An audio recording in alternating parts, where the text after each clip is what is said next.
people. I want to see cool things. And for example, comedy. I'm a huge fan of comedy, not just performing it, but I love going to shows. I go to a comedy show every now and then alone. Now, I don't know if that sounds weird to you guys, but for me to do anything nowadays by myself, it's my crew, all the people that work for me, they freak out when I go places because they're always concerned for my safety. You know, what if someone tries to kidnap you? Well, they're gonna earn it. I got into a fight with some of my team members and I said, you know what, I'm going out. I bought myself a ticket and I went to go watch Chris Rock one night in concert. Now, I says, you know what? Maybe I can make my way backstage and I don't know, if I get lucky, maybe I'll say hi to him. I've always wanted to meet him. So I go to the side of the stage and I run into security and I said, hey. He looked at me and said, Fluffy! And when he did that, I said, hey, listen, I forgot my keys. I'll be right back. And the guy's like, yeah, keep going. Get your keys, get your keys, get your keys. I'm like, oh my God, that worked. Just like that, I snuck backstage at a Chris Rock concert. Once I was behind the curtain, I was in my element. I knew where everything was. I knew where the food was. I knew where the dressing rooms were, where the bathrooms were. I'm walking around with a soda. People are coming up to me.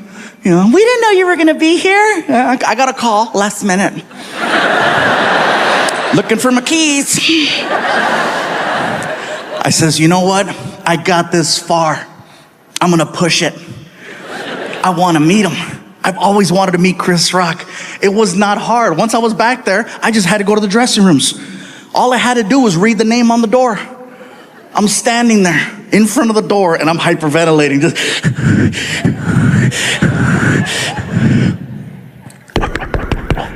the door opens up and there's this man in there, this bodyguard who's just massive. I'm a big guy, but damn, dude was huge. As soon as he opened the door, just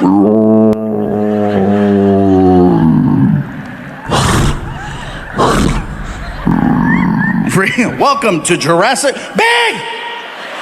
Grandote! And I'm standing there and I'm like, hi. And he's like, can I help you? Yes, my name is Gabriel. I'm a comedian. And I wanted to see if I could say hi to Chris Rock, if that's possible. You say you're a comedian? Yes. Well, then you understand Chris is going over his material right now. He really ain't trying to talk to nobody. So I'll tell you what, player, if you want to come by after the show, you're more than welcome to. But right now, it's not a good time. Chris Rock is a busy man.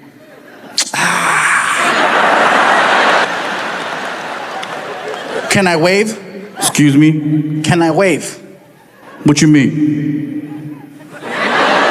Can I wave at Chris? I don't have to come in. Can I wave? Chris Rock is in the room. He can hear the stupid conversation that's taking place. I know this because I can hear Chris Rock in the background. What's going on? Who's at the door? Move out the way.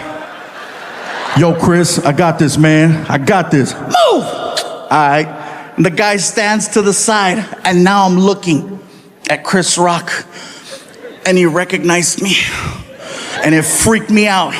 Oh yeah, it freaked me out. He's like, look who it is. Look who it is. It's the king of the Mexicans.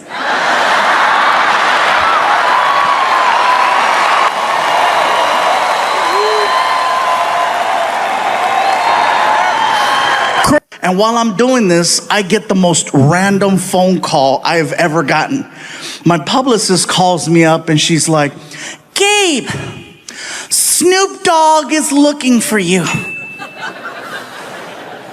Excuse me? Snoop Dogg, I know who Snoop Dogg is, but what do you mean he's looking for me? Well, is he looking for me or is he looking for me? He's a fan and he wants to interview you. Oh, cool. Sounds good. What is it? I think it's some type of podcast. I'm in. Can I bring Frankie? Absolutely. Cool. So I hang up the phone. I'm excited. I want to tell my son. I'm like, Frankie, I'm walking towards your room. I'll be at your door in 3, 2, 1. Hey, all right, you're dressed. Good. Come on, let's go. Where are we going? Watch. We get in the car. And now we're off on this adventure to go do an interview with Snoop Dogg. You guys, let me tell you something. We get to the neighborhood and we're lost. The GPS says we're there, but we're lost. We're looking for a house and there's no house, just a big building. And so I'm like, this doesn't look like a podcast, really? So I pull up to the security gate. Tap the button on the wall. Security desk, can I help you? Hey, security desk. My name is Gabriel Iglesias, and I think I'm here to do an interview with Snoop Dogg. Okay, one moment. Oh, okay, this is it. Good. I'm so excited. Snoop Dogg? It's gonna be cool, right? Sir? Yes. Yes, hi. There is no Gilbert Ignatius on file. What? Could there be another name? Another name? I don't know. Fluffy, maybe? And the gate starts to open. I'm like, oh my God, I'm officially in the rapper's world because my real name doesn't mean.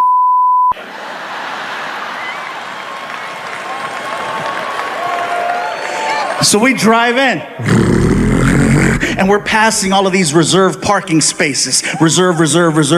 And we get to my space, which is basically an orange cone that has Fluffy handwritten on it. And a bunch of other names crossed off. So Frankie moves the cone, I park the car. We walk into the building. My publicist is waiting for me, right? And she's like, Gabe, you made it. Frankie, how are you? Listen, I just finished talking to Snoop. Wow. He is everything you think he is and just a little bit more. He is so sweet. I cannot believe he was charged with double murder. He told me to just walk you guys into the studio and he'll be right back. He said he had to go outside and get in the right headspace or something. Okay, cool. So she walks us into Snoop's studio. I'm thinking I'm there for a podcast. Come to find out, it's for a TV show. Snoop has a TV show where he interviews celebrities. Everyone in the room is waiting for Snoop to return. You can hear the small talk, you know.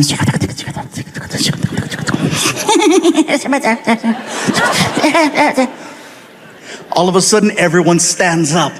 And I'm looking around like, what's going on? And I look at the door to see if Snoop's walking in, and I don't see him. And I could see my son. I don't realize it, but Snoop is entering the room through a different door. I don't realize it till like the last second. I'm like, what do you? Oh! So I jump up, I push in my chair. I'm so nervous, I don't know how to address him. So I'm like,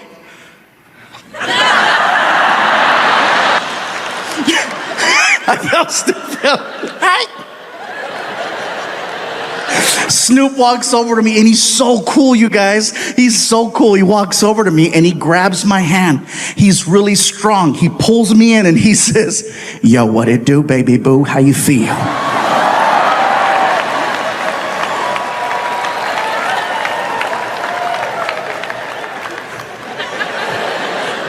Thank you for having me. Yeah. Can I sit down? For sure. I sit down, I look over, I see my son. My son's like... The difference between Snoop's show versus any other talk show I've ever done is that usually there's a person, like a producer or a director, who comes to you and gives you information, like how the show begins, topics you're gonna cover, how you go to commercial, how you come back from commercial. I've spoken to no one. Snoop just starts talking, and at some point they hit record. I'm waiting for action or a buzzer and something. Snoop just starts talking to me. Yo, what up, Big Fluff? Big Fluff. Oh, that's hey. Yo, you like music? Snoop, I love music. I love your music. Yeah, that's what's up. He opens up a laptop computer and then he hits play. And the next thing I know, we are listening to hardcore Mexican banda music. I mean hardcore.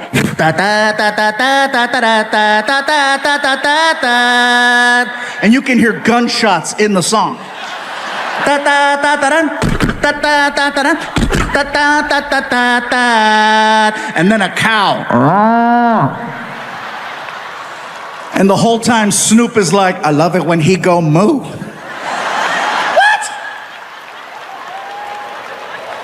I feel like he's messing with me because I'm Mexican, right? So I called him out. I said, Snoop, do you understand what you're listening to? And he said this, and it scared me. He said, gangster recognize gangster. The reason why it scared me was because he was telling the truth. We were listening to actual Mexican cartel songs that don't play on the radio. And the fact that he knew that, the fact that his level of street knowledge in another language was that on point, I said, I gotta shut the hell up. Don't speak unless spoken to. That's the code. Next thing I know, Snoop reaches under the desk and he pulls out the biggest blunt I have ever seen. Oh, this sucker was huge. As soon as he pulled out that freaking blunt, I got excited because I wanted to grab my cell phone. Okay? I wanted to grab my cell phone so that I could take a selfie of Snoop in the background being Snoop. So while I'm fumbling, trying to get my phone, Snoop starts talking to me again. Yo, Big Fluff. Yeah, what? Hit that while I hit this.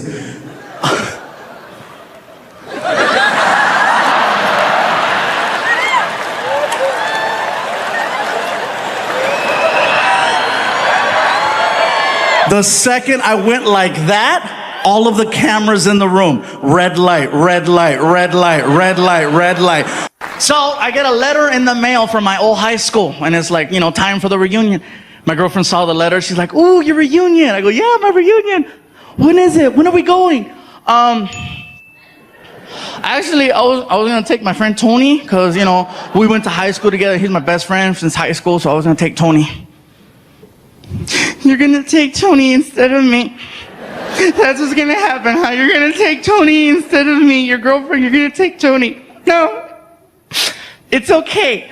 It's okay. You take Tony, okay? And I hope you have a great time. Oh, thanks. I knew you'd understand, baby. I love you. Don't ask too many questions, you know what I mean? So my buddy Tony and I, we go to a high school reunion. We get there early, too early. There's nobody in the banquet hall. So we go upstairs to the bar area. We're watching a basketball game. Everything is cool until some guy recognized me. Hey, you're the comedian. What's up, dude? Dude, funny, bro. Let me buy you a shot. Actually, man, I have my reunion right now, and I don't want to show up drunk. Oh, I see how it is, bro. You're too good, huh? That's what it is, huh? Excuse me, George Lopez.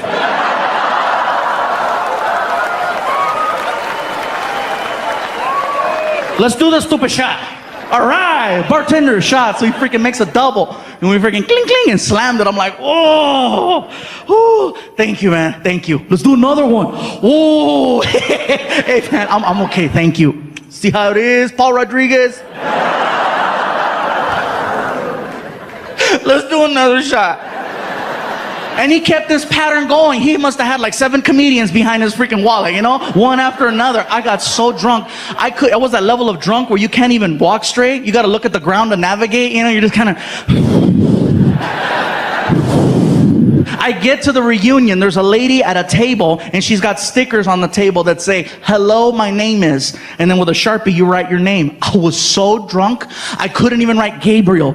I wrote Flaco, which is Spanish for skinny. So, I freaking write that, stick it on, and we walk in. The party's going on, I'm trying to find a table. My buddy Tony took off. I couldn't find him. I'm sitting there. I'm like, oh my God. All of a sudden, the lights come up, and the class president is holding the microphone. Hello, everyone. Welcome to the Wilson High School class reunion. Let's just cut to the chase, find out what everyone's been up to, and keep the party rocking.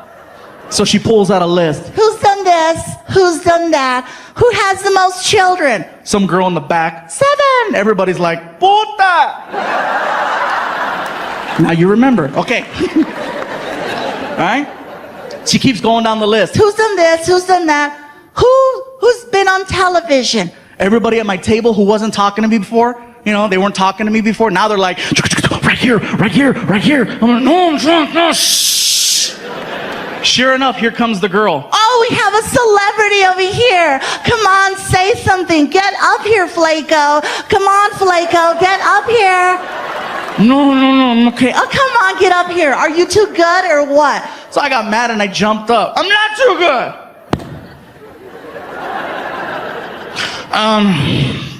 Everybody, my name is Gabriel Iglesias.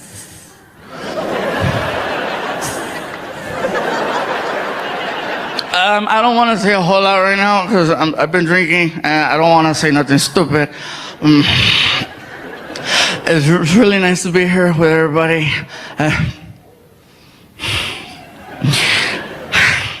I see two girls here tonight. Two. Who, when I was in the 12th grade, I asked out to the prom.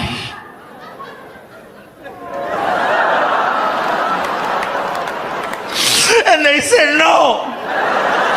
But you know what? It's okay. Let me go. It's okay. You know why it's okay? Because like she said, I've been on TV. And you two girls who said no, you got fat. One of them yells out, You're fat too. I know I'm fat, but I was fat in high school. I kept my figure, why couldn't you? So here's the story. So I had done shows before, in Texas, and I had never done a show in San Antonio. So the original plan was we wanted to record a special in San Antonio for the new Netflix show, for the series. So we couldn't really travel too much. And remember, they kept telling us, stay in your bubble, stay in your COVID bubble. Don't forget to stay in your bubble. So in order to be as proactive and just careful, we all went out there together as a team, okay? And then we all basically said, we're gonna do a residency in San Antonio for 30 days.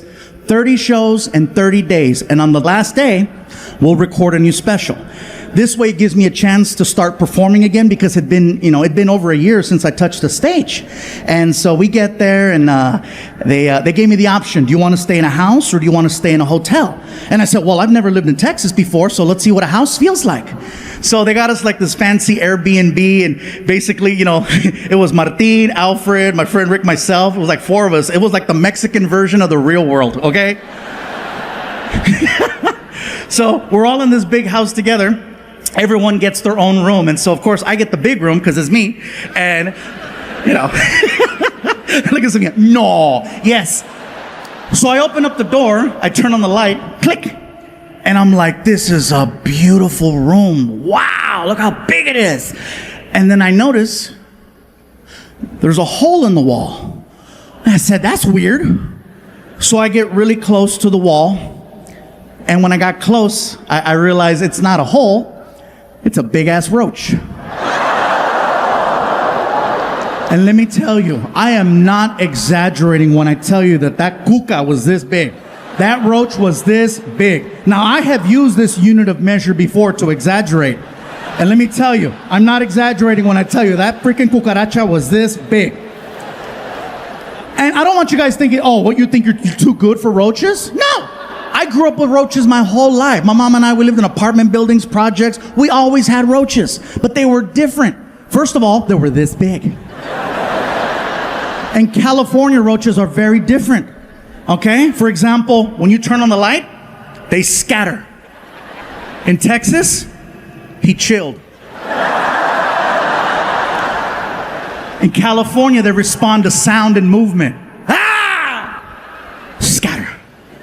I tried my California technique on this Tejano roach. I said, ah! And the roach was like, what? Oh my God, I don't think he's in my room. I think I'm in his. And at that moment, my tour manager walks in the room and she's like, is everything okay with the accommodations? I said, no, the room is beautiful, but look at the wall.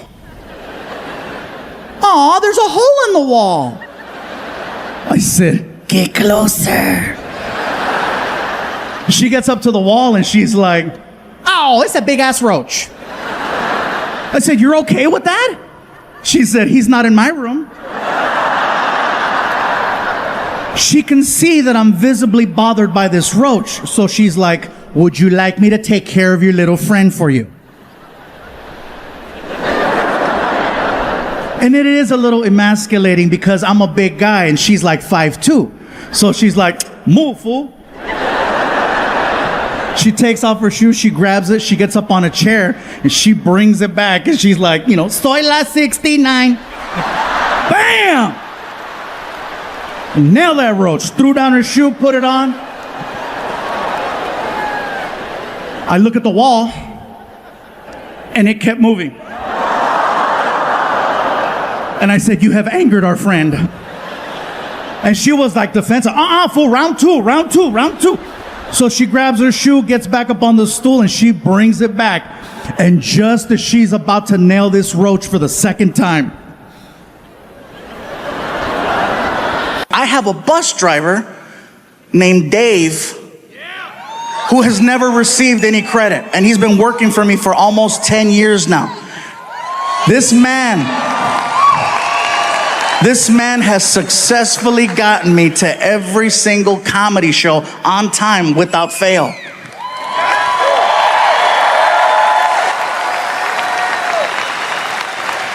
If I had to describe him to you, okay? Dave looks like the word America. Not America, America.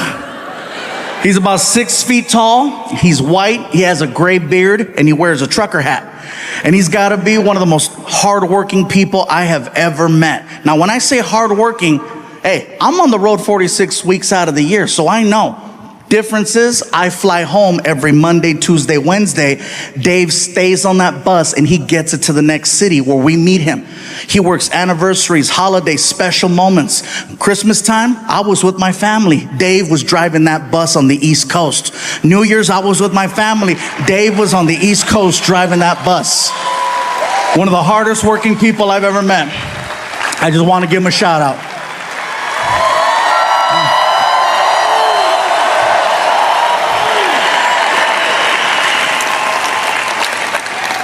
In addition to being hardworking, he's very honest. Now, when I say honest, I don't mean, he does his taxes right. I mean painfully honest, no filter honest. He talks the way people used to. He does not have time to mince words. He just calls it like he sees it. Before me, he used to work with a man by the name of Kenny G. Grammy Award winner, amazing music. One day, Kenny G was on his tour bus that Dave was driving, and I guess the two of them had a little discussion, and Kenny G used some words that Dave would have rather him not have used, and instead of getting into it with him, this is what Dave does.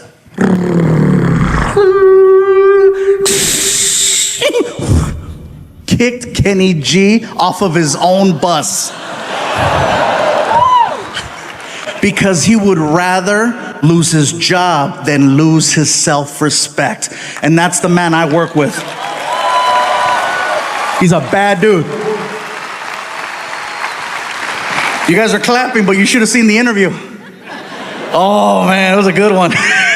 He looks at me and he says, hey, let's get one thing straight. I don't give a shit who you are. You treat me right, I'll treat you right. You pay me on time, you'll live. Not to mention the fact that he keeps that tour bus squeaky clean. And he takes a lot of pride in that as well. One night, I was drinking on the bus, and I go to put my cup down, and I missed the table, and the cup hit the floor. I didn't get up right away to get the cup, because I figured I'm gonna get up in a couple minutes and make myself another drink. I'll pick up the cup then. Dave sees the cup on the floor, and then he looks at me and says, hey, I ain't your mama, pick that shit up.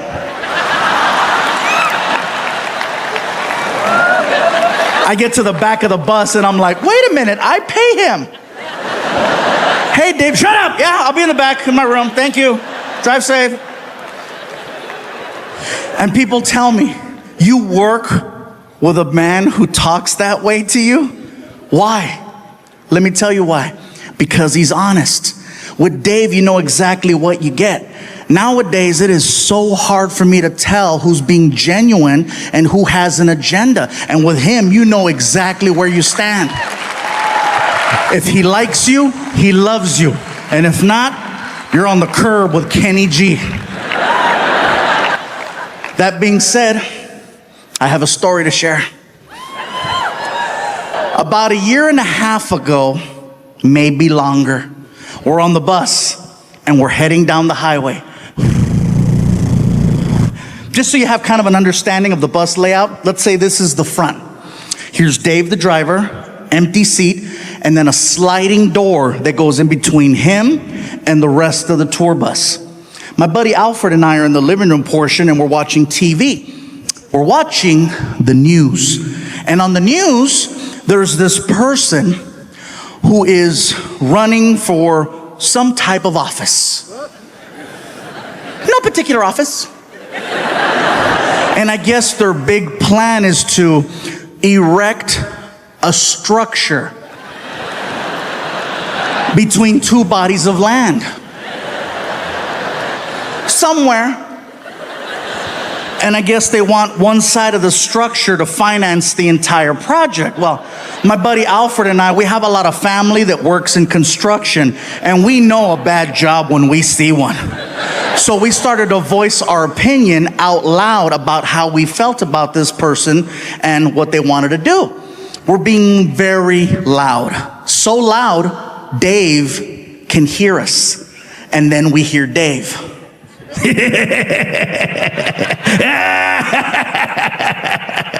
America. I yell out to Dave. I said, "Be quiet, Dave. This isn't about you." He taps a button on the dashboard that activates the sliding door. And when the door's about that far from closing, he yells out, "I'm building a wall."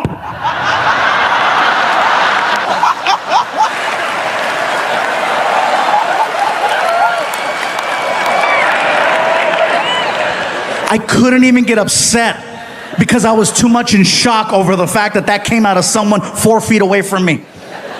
My buddy Alfred and I, we look like chickens. We're like, my cell phone goes off. I take out my phone and there's a text message from Dave. And I said, "That's right, he better say I'm sorry. He better say just kidding." I open up the text message and it says, "And you're paying for it."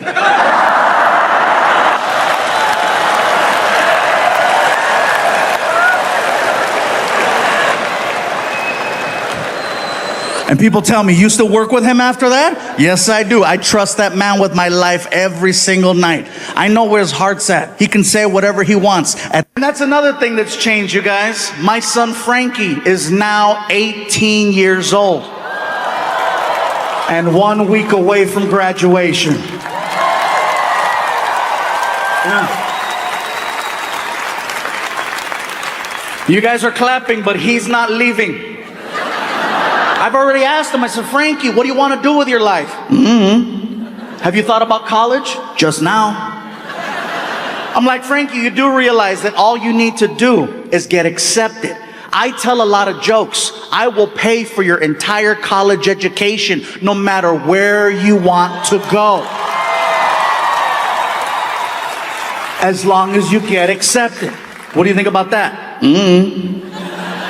I say, "You know, if you want to go to school in California, we'll make it happen. You want to go to school out of state, we'll make it happen." I said, "Hell, I'll even do one of those international programs. You know, the ones where you give them one of your children and then they give you one of their children. What is it called when you kid swap?" Thank you. Sorry. That's right. Exchange. Some of you are like, "That's called human trafficking." Different program. I would love to do an exchange program with my son, but don't give me a regular kid. If I'm gonna do an exchange program, give me a kid from like a hardcore third world country so that he appreciates all the basic things most American children take for granted.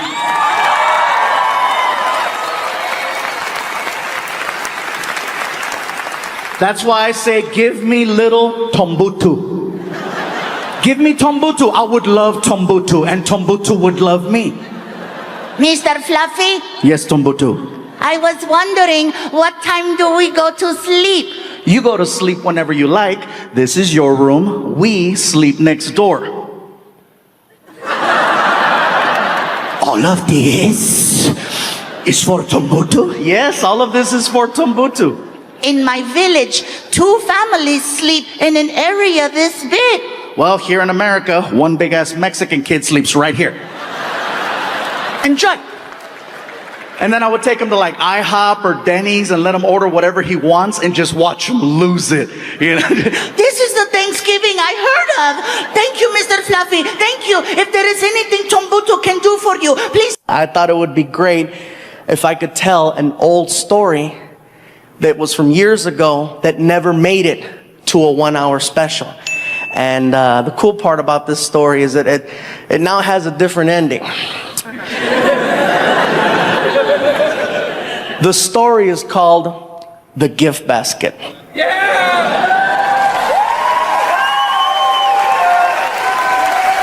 Some of you know it, some of you don't know it, but after this, you're never gonna forget it. All you have to know about this story is that all the people involved have always been and will continue to be friends. That being said, Martin and I, all the good ones start like that. Martin and I are scheduled to perform in Northern California. Usually we fly, but this particular day I was having a problem with Southwest Airlines. They wanted me to pay for an extra seat for someone who wasn't traveling with me. Take your time, you'll figure it out. Anyway, I tell Martin, I'm not paying for an extra seat. Let's just drive, it's 6 hours. So we headed north. 3 hours into the drive, we're passing through a city called Fresno. And as we're passing, hey, Fresno 559, get us away. Anyway, as we're passing through Fresno, we start seeing billboards off the side of the freeway that said, performing this weekend at the Radisson Hotel, directly from BET's Comic View and Showtime at the Apollo, comedian G. Riley. And I look at Martin, I go, oh shoot, G's in town. And Martin goes, yeah, I haven't seen G in years. So we're like, let's stop by the hotel and say hi. So we pull into the parking lot. We walk in. I tell Martin, he doesn't know we're here. I'm gonna crank call his room. He goes, what are you gonna say? I said, I'm gonna tell him that I'm the front desk and that he just received a gift basket. He goes, what's so funny about a gift basket? I said, I'm gonna describe it over the phone. And I'm gonna make all the items that are in this imaginary basket become items that stereotypically a black person might like. But you're crazy. I said, I'll tell you what, we got 2 hours to kill. How about this? How about we go to the supermarket and we make an actual racist gift basket and we'll have it delivered and we'll wait outside to see what happens. I said, are you down? We go to a store and we start to design the sickest practical joke ever. I get a shopping cart and I'm like, all right, we need a basket. So I find one, I take out the grass, the plastic eggs, and the chocolate rabbits, and we start hitting the aisles. First item I grab is a fried chicken about that big, okay? See how quick that laugh was?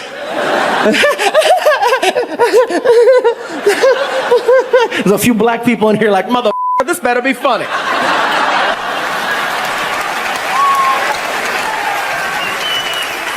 It's hysterical. Let me just finish the story and then you could judge me in the parking lot. So anyway, then Martin hands me a miniature watermelon and I put it next to the fried chicken. Here's where it gets interesting. Employees of the store find out what we're doing and they start volunteering to help us finish the basket. Half of the employees were black, which made it so much more accurate. Aisle after aisle. One guy was stocking a shelf. He was an older white guy, and we're like, sir, can you help us? What do you need? My buddy Martin and I are trying to make this messed up racist gift basket for our black friend as a practical joke. Can you think of something we can put in there? Without even blinking an eye, the guy was like, you gotta have Kool-Aid. It's at the end of the aisle on the right. Malt liquors and XL over in the back of the store in the freezer section. It's on sale 2 for $1. By the time we get to the register, all these different employees plus us came up with a basket that had fried chicken, watermelon, Kool-Aid, grape soda, barbecue potato chips, sunflower seeds, an Ebony magazine, a Chris Rock DVD called Bigger and Blacker, Magnum condoms, Newport cigarettes, a rack of ribs, the recipe for cornbread. It was getting bigger and bigger and bigger and bigger. Icing on the cake, we find a greeting card that's on clearance from Halloween, and it has a picture of 3 ghosts on the cover wearing sheets. I tear off the half that says Happy Halloween, and on the back of the card I write, Welcome to Fresno, love the Chamber of Commerce. And we stick it to the basket. We made it all nice and pretty, and we haul ass to the hotel. We pull up, we walk in. The basket is hot as hell, so I'm racing in. I get inside and I put it on the counter as fast as I can, bro. It's too perfect. There's a black girl behind the front desk. As soon as I put the basket down, I hear...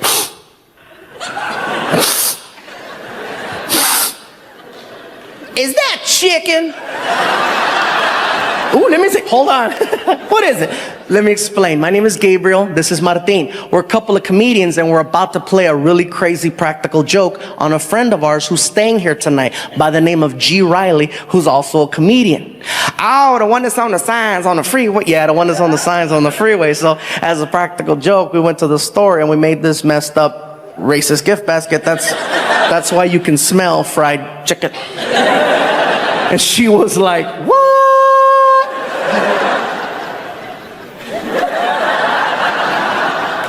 You need Jesus, that's what you need.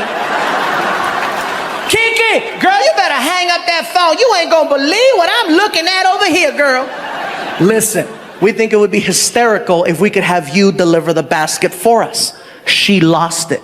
Oh, the hell you didn't. I know you didn't just ask me to take that to a black man. You are out your damn mind. Oh, Lord, give me the strength to not kill this big ass Mexican over here, Lord.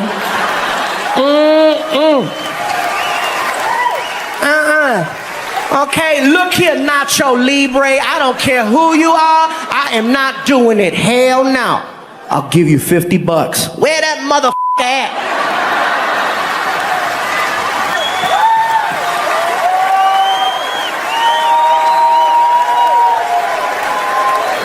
We follow her to the hotel room. She knocks on the door. Martin and I hide by the elevator on the floor. She knocks. G opens the door, sees a beautiful black woman standing there with a gift basket. This is for you, baby. He says, thank you, closes the door. She walks away and she sees us on the ground hiding, right? And she's like, y'all still going to hell. We get up and we walk over to the door and we put our ear. Listen, listen. This is what we hear inside. Woo! Chicken. Oh, Kool-Aid. He's getting excited over every single item he's pulling out of the basket. He gets to the greeting card. Welcome to Fresno, love the Chamber of Commerce. Hell yeah. Then we feel him flipping the card over because his voice changed. He's like, oh yeah, man, this is, what the f? Outside the door, we heard racist bastards. When we heard racist bastards, we lost it. Housekeeping is freaking out. ¿Qué está pasando allá? ¿Qué andan haciendo ustedes? Muchacho, ¿qué está pasando, gordito? ¿Qué andas haciendo? We're laughing, we're crying, we got boogers coming out. We can't take it anymore. We knock on the door. He yells, who is it? Too easy. Chamber of Commerce. He rushes the door. I put my finger on the peephole so he can't see who it is, right? The knob starts to jiggle, then the door explodes open and he's like, what? And he sees us and he's like, ah! What's up, G? Man, y'all give a brother a heart attack. Did you like your basket? Man, that was messed up. Did you like it? Man, I love all that shit.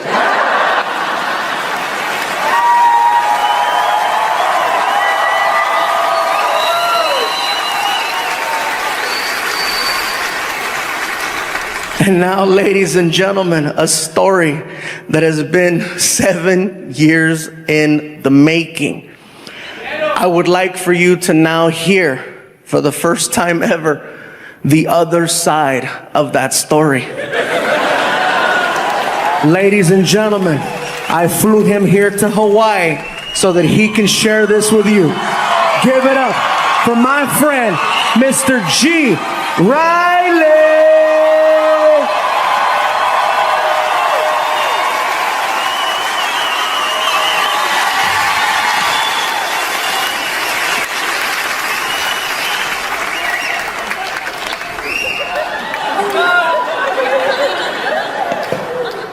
I gotta be honest, I didn't know it was racist. I thought it was lunch. I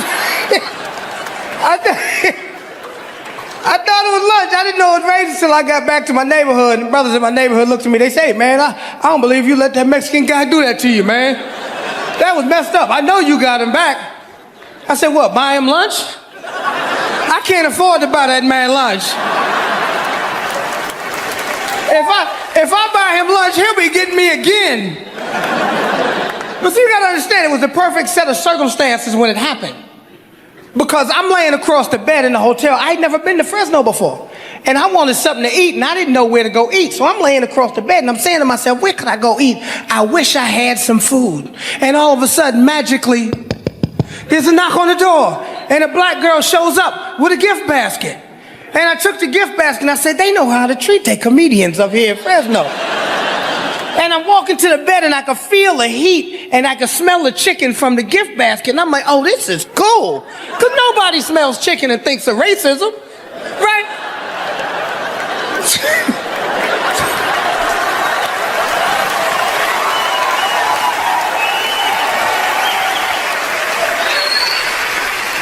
Right, so I see the watermelon. I'm like, oh, this is cool. They know how to treat a comedian up in here. I get to the card, and I look at the card, and I go, what the is going on? I said, oh my God, I'm working for the Ku Klux Klan.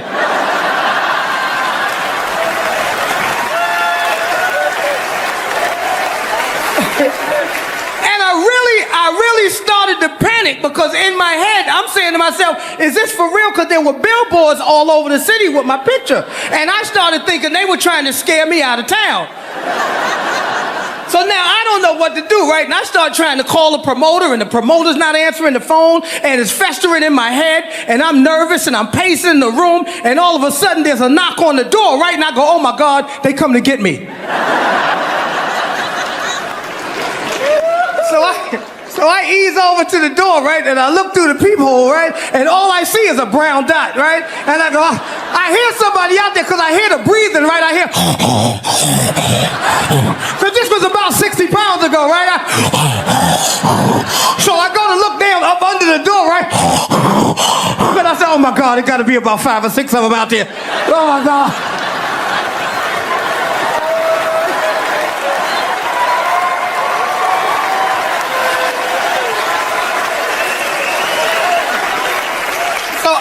Like this. I figure, okay, you know what? If it's gonna happen, it's gonna happen. You know, if it's gonna happen, I'm gonna go down swinging, right? So I put my best black face on. You know, I tried to look mean. You know, I look like this guy right here. I look like that guy right there, right? And I go, who is it? And they go, Chamber of Commerce. And I'm like, oh my God, the Chamber of Commerce is the Ku Klux Klan.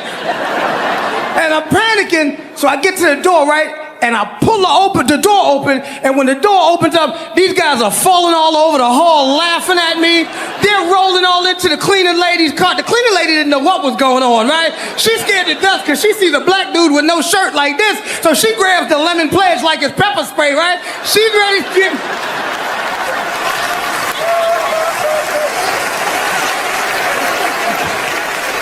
So everything, now that I realize it's a practical joke, everything calms down because I remember how hungry I was. I'm like, okay, cool. Practical joke, right? So I go in the bathroom to wash my hands. While I'm in the bathroom washing my hands, I hear a commotion in the other room, right? I go back in the other room. I've been starstruck many, many times. As a matter of fact, this past year, I got to meet one of my childhood heroes. I got to meet Arnold Schwarzenegger. Now, some of you are clapping, some of you are like, wait. Well, here's the thing. I didn't love him as a politician, and I was too young to know him as a bodybuilder. All I knew is the movie Terminator was my favorite movie, and he was the Terminator. So, here's the story. I'm in LA at this red carpet event for some movie that I still haven't seen. I'm standing there with my publicist, okay? I'm standing there with my publicist, and she's explaining to me how the red carpet works. Listen, Gabriel, this is what's gonna happen. You're gonna go down the red carpet, and then the paparazzi's gonna start taking photos of you, and then someone's gonna ask you some questions. It's a lot of fun. Then we'll go inside, and then we'll go to the after party. It's gonna be great.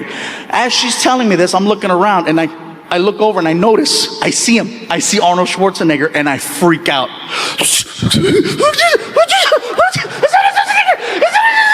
Relax, relax. You've never met Arnie? I said, no, I've never met Arnie. I work with him all the time. He's really nice. Would you like me to introduce you? I'm like, Yes. she takes me by the hand and she walks me directly to Arnold. I'm freaking out so bad, I look like a big ass toddler.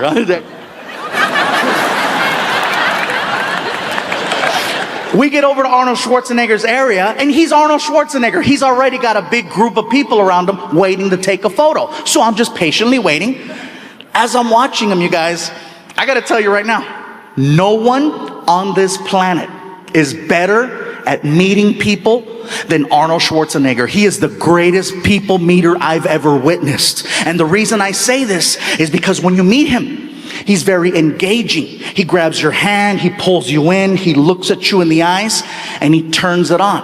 When you meet Arnold, you get exactly what you think you're gonna get. It's awesome to watch. You know? How are you? So nice to meet you. You're so strong. You put my hand. Hey, look at you. This is incredible. Got these lights and this red carpet. This is incredible. Excuse me. How are you? Hey, you're so strong. You put my hand. This is incredible. Look at you. People are walking away from him, looking at their hand. They're looking at their hand, you guys. 10 minutes I'm watching Arnold Schwarzenegger light people up. And then I noticed something else. I noticed that Arnold has a handler, a guy who stands right behind him. And it's this guy's job to basically reset Arnold for the next person he's about to meet.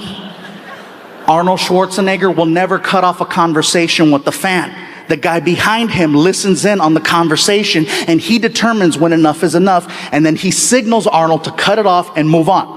Here's the signal. He grabs the back of Arnold's arm right there, 2 times. 1, 2. That lets Arnold know, cut it off, time to move on. Always to the left. Awesome to watch. This is incredible what these lights and these special effects is going on here. Excuse me, how are you? Nice to meet you. You're so strong. Hey! I'm like, oh. So I yell out to the handler, hey! And the handler turns around. Hit him! I want to meet him. Hit him! And he starts laughing because now he sees that I see how the Terminator is really working. So he gives me one of these. Next thing you know, he is lighting Arnold up. He is hitting Arnold so fast, Arnold can barely keep up. Excuse me, pardon me, excuse me, hello, how are you? Excuse me, pardon me, high five, high five, high five, high five, high five, pardon me, excuse me, hello, how are you? Very good. Pound, pound, pound, pound, pound, pound, pound, pound, pound, pound, pound, pound, pound. He's coming down the line, coming down the line, coming down the line, and I'm just waiting. And I stick my hand out and he grabbed it. How are you, son? I recognize you. I know who you are. You're the comedian who does the joke about the Indian man trying to rob a bank, but he cannot rob the bank because they are making fun of him. And in my head, I'm like, he knows me! Outside, I'm like, yeah, that's me. You are hysterical. Give me your contact information. You are the funniest person. Excuse me. How are you? Nice to meet you. You're so strong. Me? Hell yeah, man. Oh, and by the way, before I forget, I know I have a habit in my shows of sometimes throwing a little Spanish in there. If you don't understand Spanish, I do apologize, okay? I promise I will be translating. I don't want anybody freaking out or reporting me to the management with concerns or issues, you know. What the hell is going on in there? What kind of show is this? No, somebody better hit the SAP button on that some real quick. I didn't pay good money to hear some Samoan speak Spanish.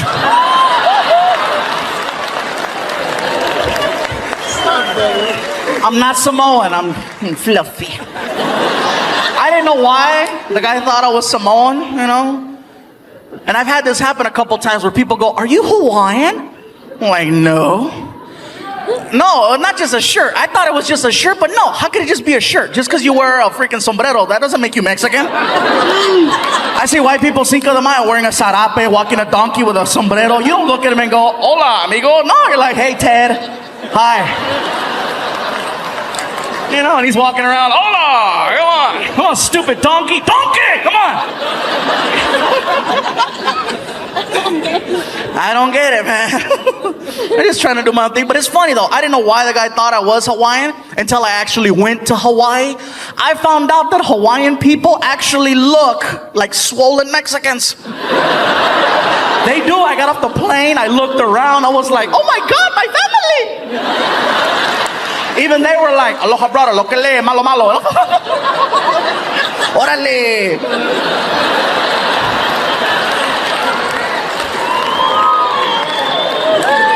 I loved Hawaii. Hawaii was great, man. They have a lot of different cultures there. They have a lot of Asian people. A lot of Koreans. I know this because I got a couple of shirts tailored at some places, and every time I'd go in, it was always a Korean lady. An older Korean lady. Who was me. I'd walk in and this one lady always had a comment to make. I'm there for a week and every day she had a different comment. I walk in one day and I couldn't say anything either because she was 75 years old. I can't say nothing back, you know, but there I am walking in. The lady behind the counter, Oh, look at who's